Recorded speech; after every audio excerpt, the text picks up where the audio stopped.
Hello, my name is Preston Smith and I'm participating in the asynchronous storytelling event. Many might have heard this story before, but this is my own personal rendition and this is what I like to call the Old Indian Chief. Many years ago in this country, or at this point it wasn't really a country, it was more a bunch of non-united colonies under the iron fist of Great Britain, but at this point there was a young man from Virginia. He had seen the lives of man and decided that wealth was what he would seek after in this life. That wealth, if he accrued a lot of it, that would be that what he could experience life to the fullest potential that he could. So he decided to himself, wait, if I get as much learning as I can, then I'll be able to accrue the most wealth and be the most successful.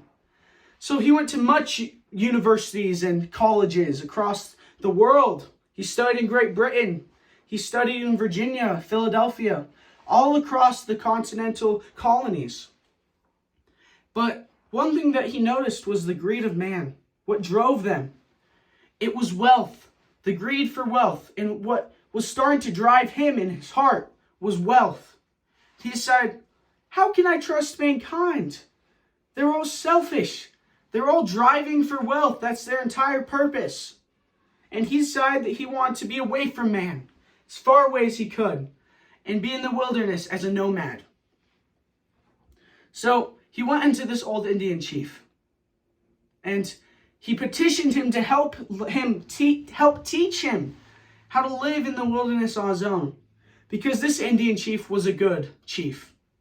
He'd taken care of his people for many years, in the good times and the bad. He had taught them many things. And this young man wanted that knowledge. And finally, after much pleading, the old Indian chief said, yes, I will train you. After many weeks of training, the young man had learned many things. He had learned how to hunt, how to fish, how to tan hides, how to cross rivers and streams, how to survive in the mountains, and even how to fight the mighty bear. But one thing that was consistent with the old Indian chief was every single morning before dawn, he would go up into the mountains and to pray to the Great Spirit. He would thank him for the many multitudes of blessings that him and his tribe had received, for the plentiful harvest, for the animals that they were able to feast upon, and for all the small blessings and the big ones as well. But, of course, to the young man who was very knowledgeable in earthly matters, said, how can you believe in such a being, this God? How do you know he exists? You've never seen his face, touched his hand, and you've never seen anything that he's ever created. How do you believe this nonsense? And with much patience, the old Indian chief continued with the training. Though, many weeks later, the old Indian chief woke up the young man before dawn and said, we're going up into the mountain. On their ascent, the old Indian chief said to the young man, what made that trail? What animal was recently here? And the young man said, that is the trail of the squirrel. You can see as he makes his way through the snow up into the tree, where he will house for the winter. And then the old Indian chief says, how do you know? The young man answered, you've taught me well, master.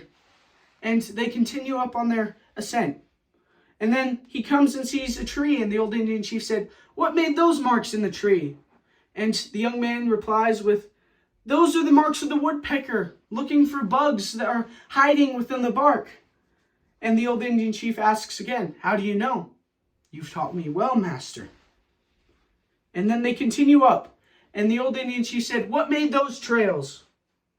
And the young man said, master, those are the trails of the moose. You can see him looking for food inside the snow, looking for the last remaining plants that might still be there. You can see the tree, the branches that fell off as the moose bumped into it.